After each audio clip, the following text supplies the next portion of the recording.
আমি এই আহমদ আজমের বিরুদ্ধে সখীপুর বসাইলে আমি নির্বাচনী প্রচার করব। আমরা কিচ্ছু করতে যাব না, রাস্তা বন্ধ করে বসে থাকবো, যা করো করবো। সরকার হয় নাই, তারা বড় সরকার হয়ে গেছে। বড় ভাই লতিফ সিদ্দিকীকে সংসদে যাতে জয় বাংলা বলা যায়, সংসদে যাতে বঙ্গবন্ধু জয় বঙ্গবন্ধু বলা যায়, মুক্তিযুদ্ধের কথা বলা যায়, এই জন্য আমি লতিফ ভাইকে কালীহাতির থেকে নির্বাচনে দাঁড়াতে বলেছি এবং এই জন্য আমি সাপোর্ট দিয়েছি। এতে আমার রাজনীতি থাকে থাকবে, না থাকে না থাকবে।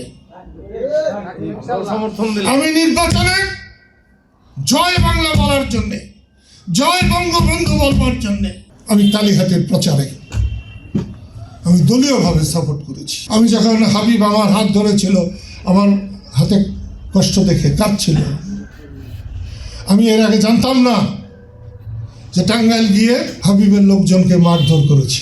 হাবিব বিএনপি করতে পারে, রাজনীতি করার তার অধিকার আছে, কিন্তু তাকে কেউ মারার অধিকার নাই। তাই আমি হাবিবের ঘর থেকে যখন আমি নেমে আসি, তখন আমি সিদ্ধান্ত নিয়ে এসেছি, তোমাদের সাপোর্ট পেলে সেটা ভালো হবে, না পেলে আমি এই আহমদ আজমের বিরুদ্ধে সখীপুর বসাইলে আমি নির্বাচনী প্রচার করব। সব মশার বিরুদ্ধে সুরক্ষা দিতে এলো বসুন্ধরা এক্সট্রিম অ্যারোসল, মশার বিরুদ্ধে এক্সট্রিম সুরক্ষা।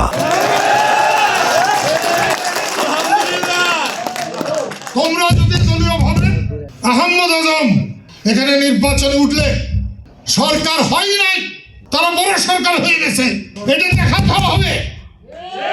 দাজাপুরের চেয়ারম্যান আসিফ, তাকে জেলেও ঢুকেছে আহমদ আজম, আবার বাড়ি করেও আছে আহমদ।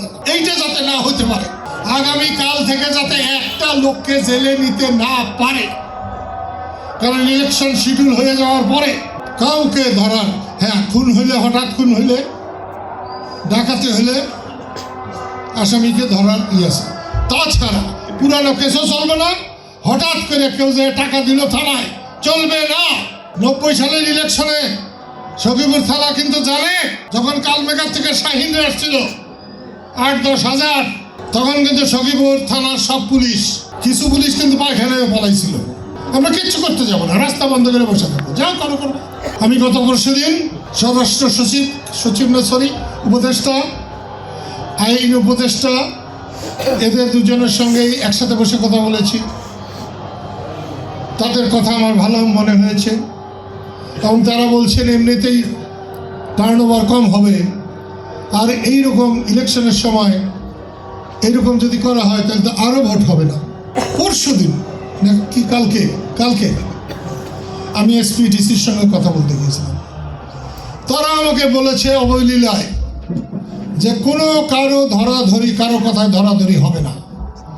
যদিও টাকা পয়সা দিলে 2-1টা হয়, তা দেখবো টাকা বড় না চাকরি বড়।